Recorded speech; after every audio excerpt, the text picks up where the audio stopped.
So in section 4, we're going to talk about the normal distribution, which is going to relate back to percentiles when we were discussing box plots. So let's just review a multiple choice example. So Julia receives a score report detailing her performance on a statewide test. On the math section, Julia earned a raw score of 39, which placed her in the 68th percentile. We want to know, what does that mean? So just to review, percentile always represents the area below. It tells you what percent of people did worse than you. So if you want to discuss it, so we know that it's not going to be A or B because that is not based off our percentile. And it's also not E. So that narrows it down to C and D. So either Julia did better or worse than about 68%. And since we just discussed the fact that percentile tells you what percent did worse than you, that means that Julia did better than about 68% of the students who took the test. For our next example, we have that Mallory took a physics test and got an 86%. Did she do well? So for many students, the answer to this question depends on how the rest of the class did. So if the class mean was a 97%, did she do well? Why? And the answer in this case would be no, because she scored below the mean. But if the class mean was a 62%, then Mallory would have done well because she scored above the mean. So just because you see a percent doesn't necessarily automatically mean, oh, I got a B, I did really well. Because it's all going to be relate back to, well, what was the mean? So if everyone else did really well, your score of an 86 isn't really that good. But if everyone else did poorly, then your score of an 86 is well. So the method of calculating how far an observation falls from its mean is called standardizing. And it lets us know how many standard deviations above or below the mean an observation falls, which helps us to determine how well someone did on something. So let's go ahead and compare some test scores. So on this physics test, Mallory scored an 86%. On the next test, she got an 82%. And we want to know which was more impressive. So we need to know how well Mallory did relative to the class. So when we use standardizing, we are comparing two things that have a different scale. So on the first test, Mallory's score of an 86% with the class mean of an 83% and a standard deviation of 4.5%. On the second test, she got an 82%, the class mean was 78%, and the standard deviation was 5.2%. So subtracting Mallory's scores from the means tells us the distance from the mean, but to determine if this distance is typical, we divide by our standard deviation to see how many standard deviation it is away from the mean. And the resulting number is what we call a z-score. So for Mallory's first test, we'll have z equals, because for a z-score, z equals 86 minus 83 divided by 4.5. So we get 3 over 4.5, which gives us a z-score of 0.6 repeating, or 0.67. So she did better, just slightly better. For her second test, we get a z equals 82 minus 78 all over 5.2. which becomes 4 over 5.2, which is a z-score of 0.77. So slightly higher than the first test. So if we want to interpret what that means, Mallory's first z-score of 0.67 means that Mallory received a score above the mean by 0.67 standard deviations. And her z-score of 0.77 means Mallory scored above the mean by 0.77 standard deviations. So even though it's only slightly higher, Mallory technically did better on the second test, even though that was a lower percentage just comparing it because she did better in relation to the rest of the class. So if you have an observation X from a distribution with a known mean and standard deviation, our z-score formula is z equals x minus x bar all over sx, where x bar is our mean and sx is our standard deviation. So just kind of recap, z-score tells us how many standard deviations from the mean an observation falls and in what direction. So observations larger than the mean will be a positive z-score, which means you need to do better. Observations smaller than the mean have negative z-scores, which means you technically did worse. So let's take a look at another example. Francisco took 3 standardized tests. He scored a 600 on all 3. Using z-scores, rank his performance on the 3 tests from best to worst if the means and standard deviations for the tests are as follows. So I'm going to indicate with subscripts which test I'm referring to. So for Z1, we'll be talking about his z-score for test 1. So it is 600 minus the mean 500 all over the standard deviation of 80, which becomes 100 over 80, which is a z-score of 1.25. For the second test, still a score of 600, this time minus the mean 470, all over the standard deviation 120, which becomes 130 over 120, which is 1.08.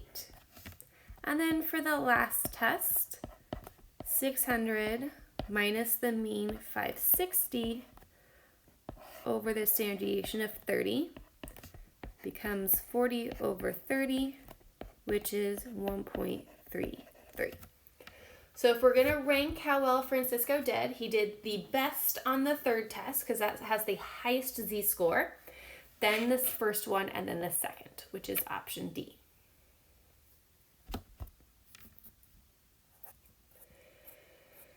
So next we're going to talk about a graph that's related to our normal distribution. So if we had a histogram of student test scores and the distribution was symmetric with no outliers, we could draw a curve through the top of all of our bins to kind of get the shape of our distribution, which is what we discussed in previous section. But specifically, when you have a symmetric distribution with no outliers, you get something called a density curve. And like regular distributions, they can come in many shapes. And it is a good description of the overall spread of a distribution. Shape of a distribution. Now, difference with a density curve is that outliers are not described by the curve. And if I were to add up the area under the curve, I would get 1. So if I were to figure out what amount of values are below a certain value, all of them added at any point would get me an area of 1. So a couple other things. A density curve is always on or above the horizontal axis, so you're never going to have anything negative. No set of real data is exactly described by a density curve. It is an approximation that we use. It's an easy and accurate enough for practical use. And then our median is the equal areas point. So the median cuts the area of the curve in half. So wherever that happens to be, whether it's in the middle or not. The mean is our balance point, and it acts as the balancing point of the scale. So it kind of weighs everything together and says, and so it's not necessarily going to be at the same place as the median. If something is symmetric, then they'll be about the same, but things in terms of left skewed and right skewed, that balance point of your mean can change.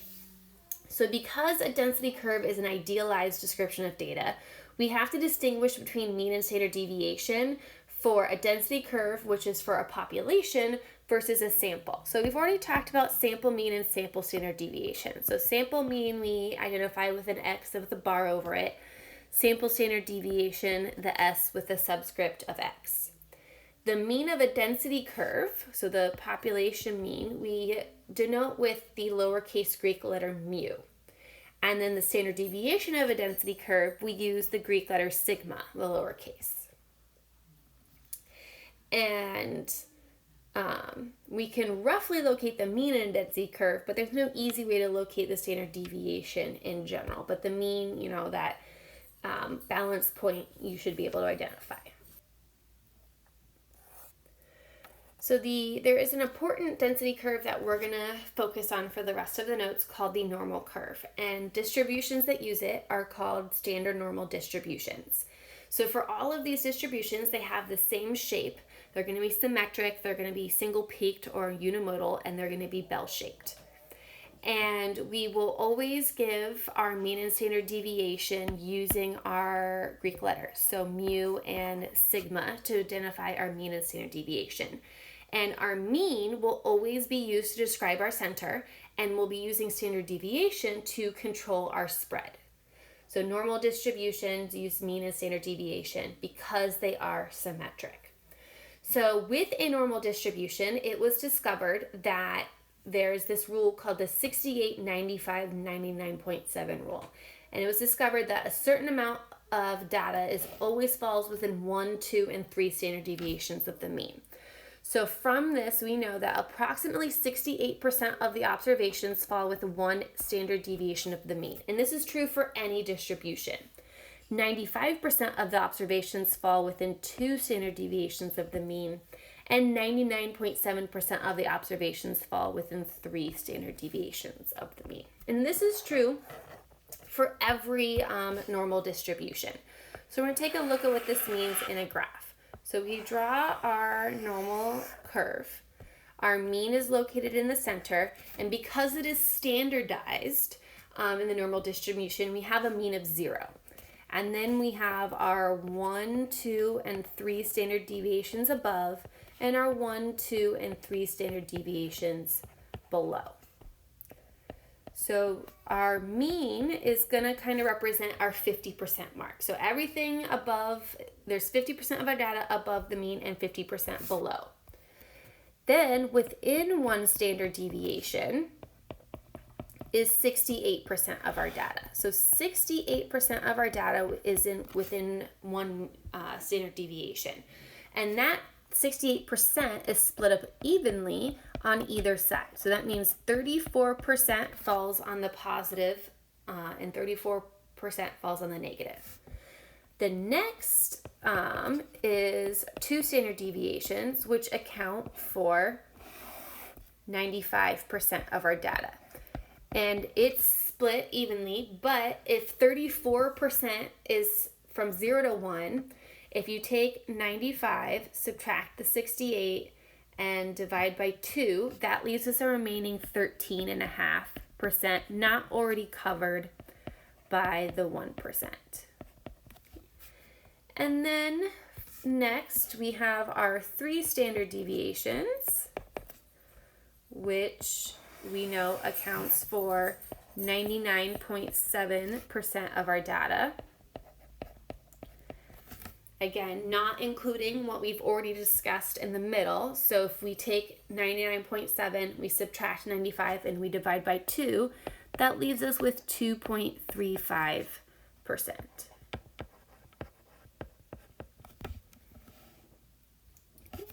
And then we have our remaining, so that's 99. So far we've accounted for 99.7% of our data.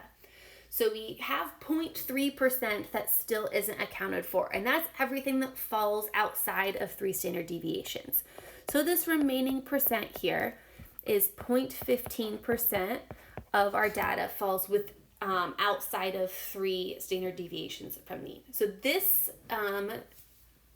graph is true for every normal distribution. It doesn't matter what the mean and standard deviation are. These percentages stay the same for every distribution.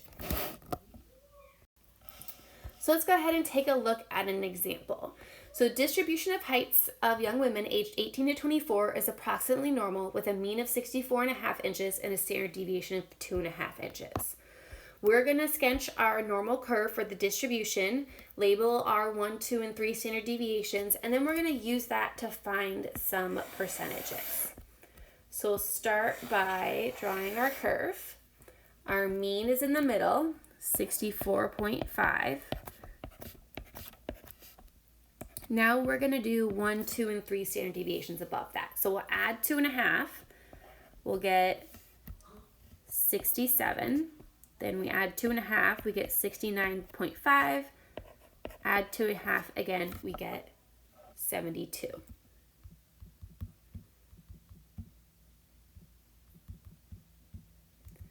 Now we want to subtract. So we'll do 64.5 minus 2.5. We get 62. Minus 2.5 again, 59.5. Minus 2.5, 57. Now we want to label our percentages. So these are the exact same percentages that we had for the standard one with a mean of 0 and a standard deviation of 1. So we have 34%, then 13.5%, then 2.35%, and then our 0.15%. So if I want to find the percent of young women that have heights greater than 67 inches, so we're saying I'm at 65 inches, I want all the women that are taller than that. So it's everything above 67 inches. So if I'm looking at my percentages, that's 13.5 plus 2.35 plus 0.15, which is going to give me 16%. Another way to think of it is if 64.5 is my mean, it's my middle, 50% of the data is above it. It's everything but that 34%. So another way to think of it is at 50 minus 34. Our second example, we want to find the percent of young women that have heights between 62 and 72 inches. So everything from 62 up to 72. So we have 34 and 34, and then plus 13.5 plus 2.35. So we'll have 68 plus 13.5 plus 2.35. And it's going to give us 83.85%. So this works out really well for us if we're dealing with percents that are exactly 1, 2, or 3 standard deviations. But what if we wanted to know the percentage of young women who have a height greater than 70 inches? The empirical rule, our 68, 95, 99.7 rule, isn't going to help us with this because 70 inches isn't an exact one of our standard deviations. So what we're used is another method. So because all normal distributions are the same when we standardize, we can find the areas under any normal curve from a single table or using our calculator. So from the table, mathematicians, they came up with this table. It's called Table A. It represents the areas under the standard normal curve for any z-score between negative 3.49 and positive 3.49. So you can use that table if you're only dealing with area below, so area to the left, so it only deals with area below. You can use that table to find your percentages, but it can get kind of difficult to read. So what we'll use is our calculator. So our calculator, if we go to second vars, which is right next to the clear button, and then the second one, normal CDF, it allows us to input a data value or a z-score and also a corresponding mean or standard deviation or 0 and 1 if you're using z-scores to make the calculator calculate our area, which is going to be more accurate, especially if we don't have an exact z-score. So if we're working with data, we may not get an exactly nice z-score, so we'll want to use the calculator to be more accurate. So So before we get into an example, let's talk about how we ask questions using normal CDF. So we're going to look at 4 examples here, and 3 of them are worded in a way that they actually result in the exact same answer. And the 4th one we look at is the same question, but the answer we write is slightly different. So if I ask you to find the area under the standard normal curve to the left of a z-score of 1.15, the proportion of observations from the standard normal curve that are less than 1.15, or the probability of randomly selecting an individual from a normal population whose z-score is 1.15 or less, those all result in the exact same answer of a decimal. So area, proportion, probability, you're finding a decimal answer. Our last one, what percent of z-scores are less than or equal to 1.15? The process of getting the answer is the exact same, but because it's a percent, I'm going to convert my answer that I get to a whole number. So the first 3 result in decimal answers, and the last one results in whole number. So let's go ahead and look at some examples with a given z-score before we look at some word problems. So if we want to know the proportion of values that lie under a z-score of negative 1.25, we're going to use normal CDF on our calculator. So we go to second and then vars and then normal CDF. So it asks for our lower bound, our upper bound, and then it should have your mean and standard deviation of 0 and 1 already. If you're going based off of z-scores, you're going to use your normal distribution values for mean and standard deviation, which is 0 and 1. Now we need to figure out what goes into my lower and upper bound. If a problem was worded so that it says you're looking under, that means you're trying to find the values less than that. So that means your lower bound will always be negative 1E99, and your upper bound is going to be your z-score, which in this case is negative 1.25. So once I type this into my calculator, I'm going to get a decimal, and we want to round to 4 decimal places. So to 4 decimal places, we're going to get 0.1056. So that's the proportion of values under a z-score of negative 1.25. For our second problem, we're saying what proportion of values lie above a z-score of positive 1.25. So still normal CDF. Our mean and standard deviation haven't changed, still 0 and 1, but this time, because it says above, my lower bound is going to be my z-score, 1.25, and my upper bound is going to be positive 1E99. And this is actually going to result in the exact same area as the previous one, 0.1056. And if you think about it, if I were to draw a normal curve, I have my mean of 0, I have my standard deviation of 1.25 and negative 1.25. If I'm the same distance from my mean, I'm looking at the exact same area outside of my normal curve. Just like when we were looking at our examples, if I were exactly 1, 2, or 3 standard deviations, my percentages were the same. It works the same way with your with other z-scores. If you're looking above or below the exact same value, they have the exact same area. Next, we want to talk about if you want to be between 2 z-scores. So we want to know what proportion of values lie between a z-score of negative 1.64 and positive 2.33. So when we go to normal CDF, if you're ever between 2 z-scores, your lower bound is your smaller z-score, so negative 1.64.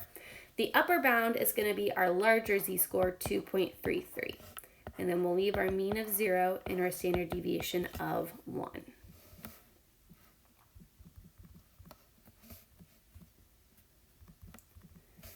And we will get an area of 0.9396. So first 3 we did very common problems you might see. The last one is not as common as a problem, but still something you might see. If you want to be above one z-score but below the other. So we're not in between, we're outside of these z-scores. So we actually have to calculate the areas separately, and then we're going to add them together. So if I want to know my proportion of values that are above 1.34, my lower bound is 1.34, my upper bound is the 1E99, mean of 0, standard deviation of 1.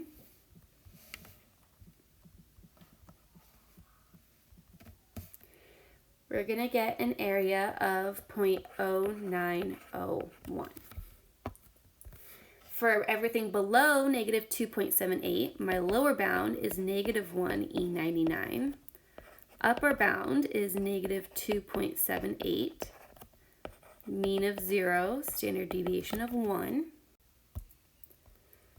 We're going to get 0.0027. So when I add these together, that gives me the total proportion, which is 0.0928. So not as common of a problem that I might ask you, but still something that you might see. So let's go ahead and apply this to some word problems. So on a typical Saturday, Fiesta Market reports that the mean amount of money spent by customers is $27.21 with a standard deviation of $7.93. We know our distribution is roughly normal. So in the first one, we want to know the middle 95% of customers spent between what two amounts. So we know from our empirical rule that 95% is 2 standard deviations. So we'll take our mean, 27.21, we'll subtract 2 standard deviations, and then we'll also add 2 standard deviations to get our answer. So customers will spend between $11.35 and $43.07. And if you're doing a problem with money, you do want to make sure you put units on it and you only round 2 decimal places. In our second example, we know that a person spends $10. We want to know in what percentile does that place her. So we're going to use normal CDF, and percentile always represents area below. So when I do normal CDF, my lower bound is going to be negative 1E99, upper bound 10. Now I'm going to plug in my mean and standard deviation for my problem. So mean of 27.21, standard deviation of 793.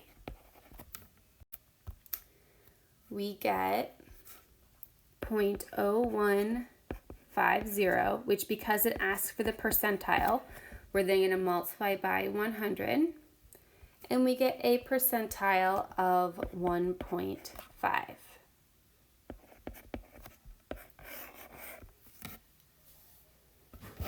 In our third example, we have that a person spends $40. She is in the top what percent of spending? So when it says top, we're looking for the area above. So this time our lower bound is 40. Our upper bound is our positive 1E99. Still using our mean and standard deviation for our problem, which will give us 0.0534, which will multiply by 100 to turn it into a percent, which is 5.34%.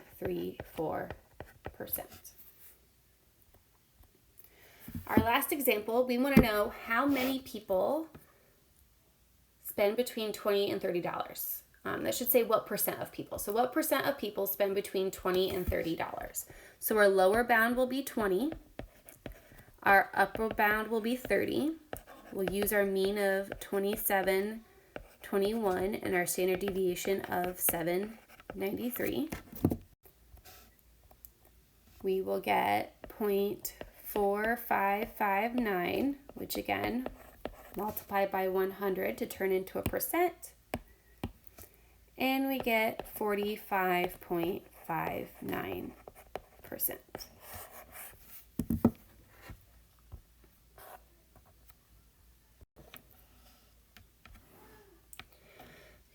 So far we've been working forwards. We have our mean and standard deviation. We are looking for an area above or below a certain value or a percentile. but we can also work backwards to find our associated z-score or the data that is associated with a z-score. So for our first examples, we know a z-score, we know our mean and standard deviation. We want to know the x value or the data that results in that z-score. So if z equals negative 2.3, you have a mean of 23 and a standard deviation of 5, what is your x value? So we'll use our z-score formula, but now we'll go ahead and replace x bar and s with our population mean and our population standard deviation. So x minus mu all over sigma. And now I'm just replacing my information. So we get negative 2.3 equals x minus 23 all over 5. And now I just have an equation that I want to use algebra to solve. So the first thing I want to get rid of is the divided by 5 by multiplying both sides by 5. My left side is going to become negative 11.5 and then equals x minus 23, and then we'll add 23 to both sides. And we'll end up with our x score of 11.5. So a value of 11.5 with that mean and standard deviation results in a z-score of negative 2.3. Second example, z-score of 1.45, mean of 105, standard deviation of 1.34. We want to find our x value. So you have 1.45 equals x minus 105 all over 1.34. So just like our previous example, we're going to multiply both sides by our standard deviation, 1.34. We'll get 1.943 equals x minus 105. Then we'll add 105 to both sides, and we get a score of 106.943. Again, most of the problems we're going to do with this type of example is going to be word problem based. You're going to have a situation that it's related to not just here's a random z-score, mean and standard deviation. It is going to be in context, so you can have units at the end or have a situation that goes with it. So our next type of example is if you want to be able to find your z-score or the value that's associated with a certain percent. It is difficult to work with the table in this manner. So like if you knew the area and you wanted to find the z-score that went along with it, you could use that table. You could find the area that closest matches. But that table doesn't have every possible percentage. So what we'll do is we'll use a feature on our calculator called INV norm. So you go second, vars, and then the third one is INV norm. And it works based off converting your percent to the left as a decimal. So it is important here that we talk about the percent here. We are talking about the percent below in the calculator. So if you know 20% of your data lies below a specific z-score, we want to know what z-score corresponds. So when you go to INV norm, we want our area as a decimal. It's going to become 0.20, and our mean of 0 and our standard deviation of 1.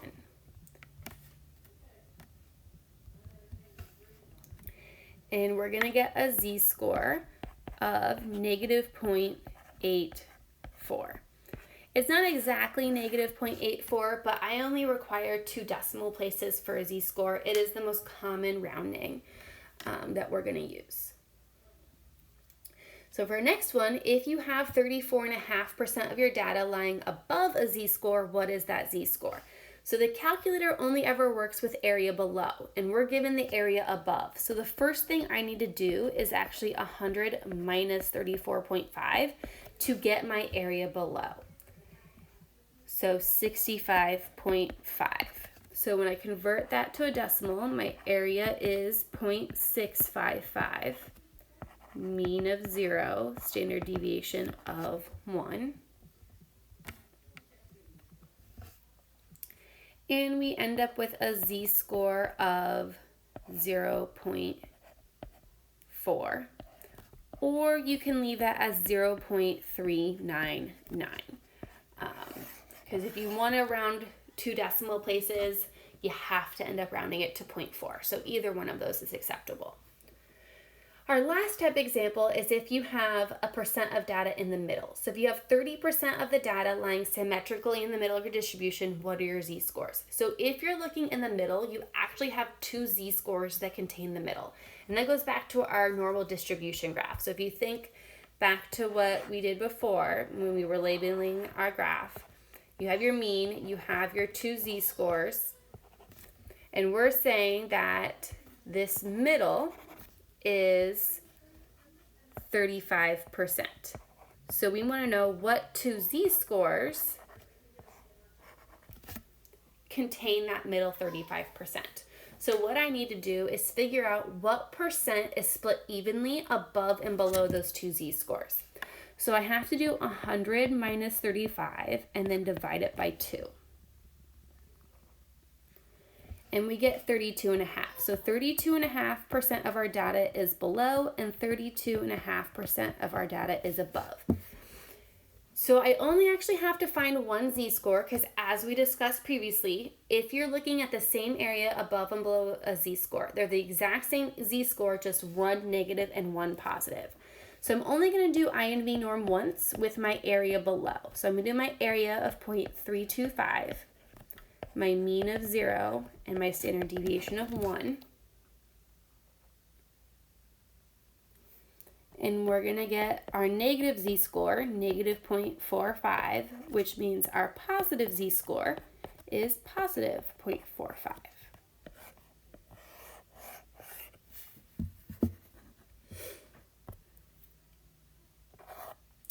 So let's go ahead and put all of this together with some word problems and look at them in context. So on a recent test, a student scored in the 40th percentile. If the mean was an 85 and the standard deviation was 1.5, what was the student's score? So if we know a percentile, so if you know a percent, you will always use INV norm. And we know 40th percentile tells me that my area, the percent of people that did worse, is 40. Now we'll plug in our mean, 85, and our standard deviation, 1.5. So we get that their score was 84.62. And it makes sense that in the 40th percentile, you are slightly below the mean because the mean represents the 50th percentile. So I know the 40th percentile should be below my mean of 85, and just a little bit, and that's what it was. Okay. So next, we have that on another test, a student only had 10% of their classmates score better than them on the test. The mean of the test scores was 76, and the standard deviation was 2.2. What was the student's score? So 10% of their classmates did better, which means we need to use an area of 0.90 because we want to know what percent did worse. So we can, if that's 10% is better, we have to convert it to the area below. And then we'll use our mean of 76 and our standard deviation of 2.2. So we get that they had a score of 78.82.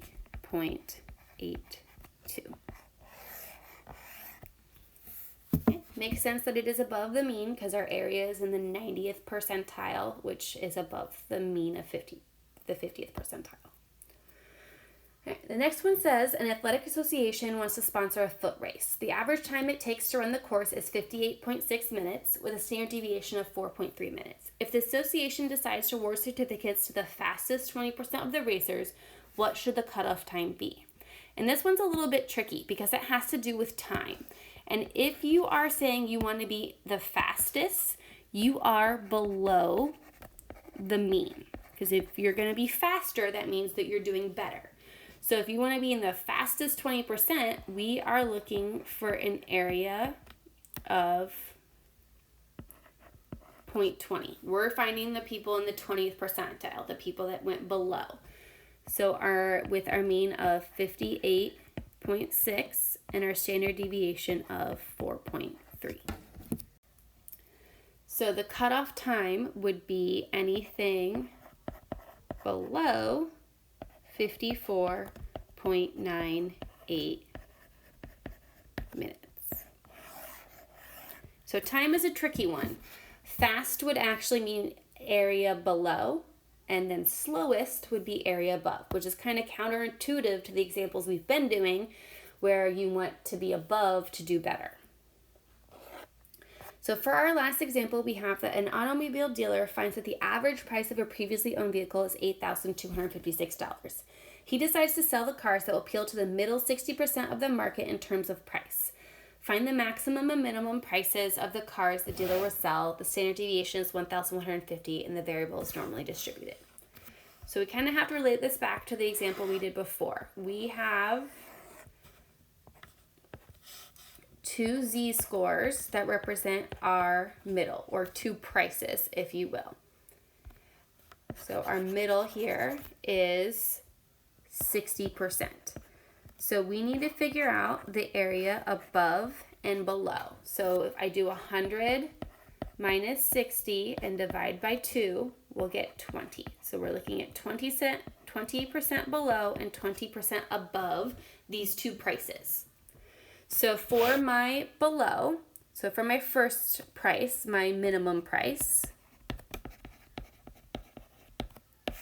my area is going to be 0.20.